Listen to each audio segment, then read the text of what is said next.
The human I and colourful world. Class 10th के इस next chapter में हम लोग ह्यूमन आई की डिटेल करते हैं।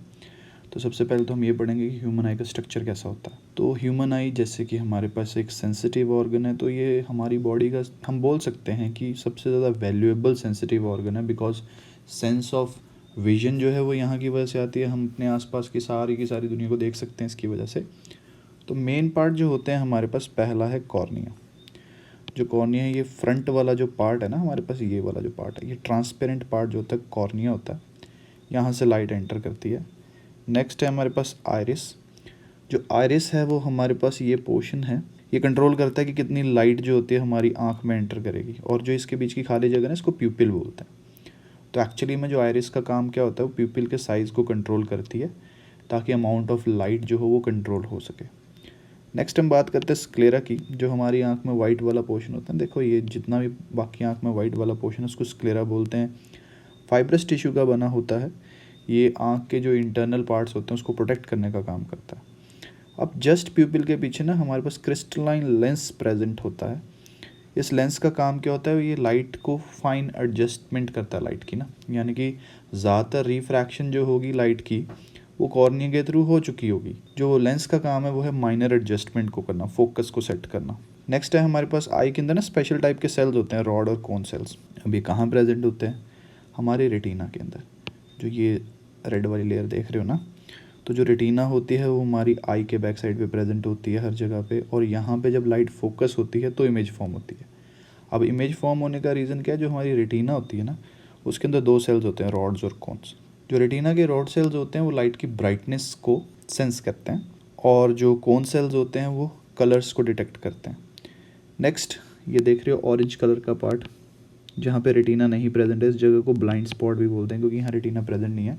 यहाँ से ऑप्टिक नर्व निकलती है जो हमारे ब्रेन को जाएगी, जो कि ये रॉड और कोन सेल्स है। जो भी सिग्नल प्रोड्यूस होंगे वो ऑप्टिकल नर्व के थ्रू हमारे ब्रेन को जाएंगे और ब्रेन उनको डिटेक्ट करेगा, उनको एनालाइज करेगा और हमें सेंस ऑफ विजन प्रोवाइड करेगा। नेक्स्ट, जैसा कि यहाँ पे ये एक नॉच सी दिख रही होगी रेटिना के पास, इसको फोविया बोलते हैं।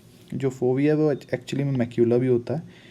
ये बहुत ज़्यादा सेंसिटिव पार्ट होता है हमारी रेटिना का। यहाँ पे क्या होता है ना, यहाँ पे कोन सेल की बहुत ज़्यादा कंसंट्रेशन होती है, हाई डेफिनेशन इमेज फॉर्म होती है, इस बात का ध्यान रखना। नेक्स्ट है हमारे पास कॉरॉइड। ये जो ब्लू कलर की लेयर दिख रही है, ठीक है, ये हमारे पास कॉरॉइड है। जो कॉरॉइड है ये वो लेयर है हमारी आई की जिसके अंदर सारी की सारी ना ब्लड वेसल्स प्रेजेंट होती हैं इसके अंदर, ठीक है। ये रेटिना और स्क्लेरा के बीच में प्रेजेंट होती है। नेक्स्ट हम बात करते हैं सिलरी मसल्स की। एक्चुअली में जो हमारी कॉरॉइड है ये आगे जाके देखो, ये सेंटर वाली कॉरॉइड है। कॉरॉइड आगे जाके जो सिलरी बॉडी बना रही है जिससे सिलरी मसल निकलेंगी। ये सिलरी मसल्स का काम क्या होता है, ये हमारे लेंस के साथ ना ज्वाइन होती हैं और ये लेंस को थिक या थिन बना सकती हैं। तो ये हमारी आई का जो एकोमोडेशन होता है उसमें हेल्प करता है। देखा ना, हम एक दम से अगर हमारे पास कोई पास का ऑब्जेक्ट है उससे हम दूर के ऑब्जेक्ट पे फोकस कर सकते हैं, जस्ट इसलिए क्योंकि हमारी सिलरी मसल जो होती है वो लेंस की शेप को चेंज कर पा रही है। नेक्स्ट हमारे पास एक्वस ह्यूमर। हमारी कॉर्निया और लेंस के बीच में जो फ्लूइड भरा हुआ होगा उसको एक्वस ह्यूमर बोलेंगे। दूसरा है हमारे पास विट्रस ह्यूमर।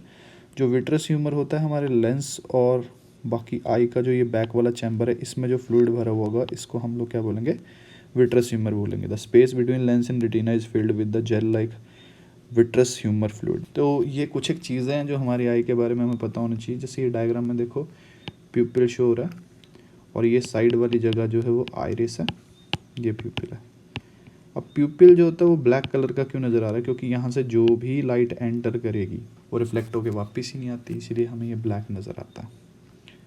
नेक्स्ट है हमारे पास वर्किंग ऑफ ह्यूमन आई।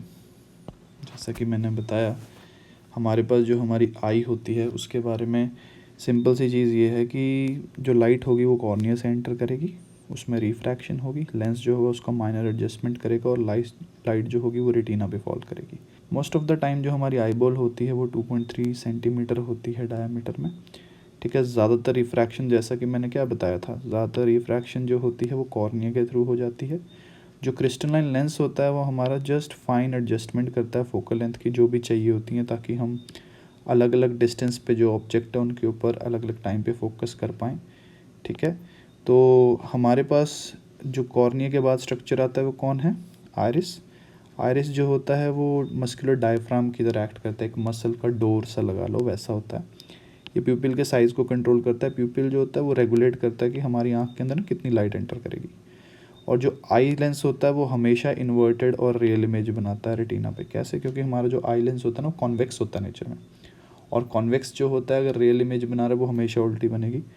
फिर हमारी जो रेटिना होती है ना उसके अंदर लाइट सेंसिटिव सेल्स होते हैं, जो मैंने रॉड और कोन सेल्स बताए थे, वो एक्टिवेट हो जाते हैं और सिग्नल प्रोड्यूस करते हैं। फिर ये सिग्नल हमारे ब्रेन को जाते हैं ऑप्टिकल नर्व के थ्रू। ब्रेन फिर इन सिग्नल को इंटरप्रेट करता है और फाइनली प्रोसेस करके इन्फॉर्मेशन देता है, जिसकी वजह से हमें अपना जो भी ऑब्जेक्ट है वो विजिबल होता है इन्वर्जन के बिना। यानी कि हमारा ब्रेन जो है वो सारी एडजस्टमेंट कर लेता है, जो इन्वर्टेड इमेज बन रही है उसको इरेक्ट करने का काम, और जो ये लेटर इन्वर्जन होती है हमारे पास लेफ्ट जो होता है वो राइट बन जाता है। इन सब चीज़ों को जो है कंट्रोल करता है ब्रेन। जो नेक्स्ट इंपॉर्टेंट चीज़ है हमारे पास आई में, वो हम पढ़ते हैं पावर ऑफ अकोमोडेशन के बारे में। क्या होता है पावर ऑफ अकोमोडेशन?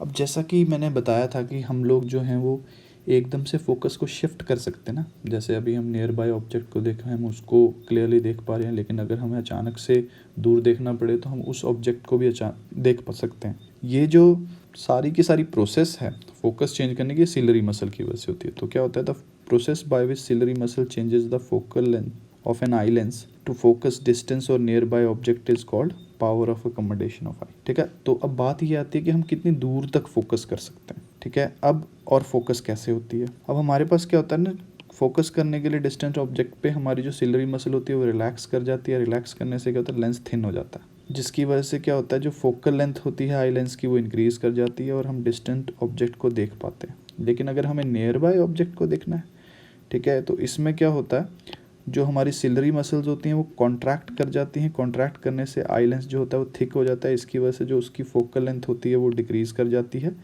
और फिर हम नियर बाय ऑब्जेक्ट को देख सकते हैं। तो इन शॉर्ट हम ये बोल सकते हैं, जो ये एडजस्टमेंट है फोकल लेंथ की, जिसकी वजह से हम दूर और पास की चीज़ों को अपना ऑब्जर्व कर पाते हैं, सिलरी मसल्स के थ्रू होता है और लेंस की थिकनेस का रोल होता है इसमें।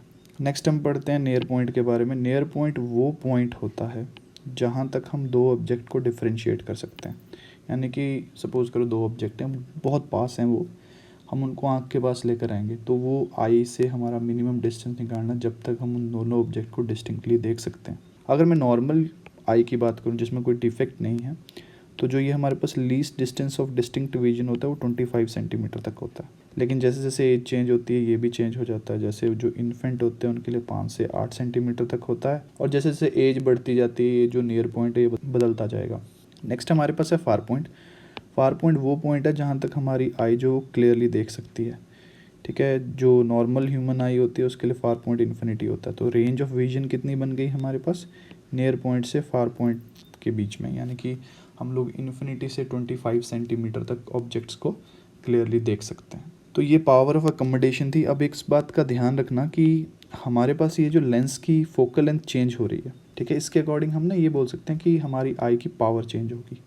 तो अगर मैं पावर ऑफ एकोमोडेशन की बात करूँ ना, जो हमारी सिलरी मसल है वो हमारे लेंस की पावर को ना 4 डायोप्टर तक कंट्रोल कर सकती है। ध्यान रखना 4 डायोप्टर है जो हमारी पावर ऑफ एकोमोडेशन है आई की।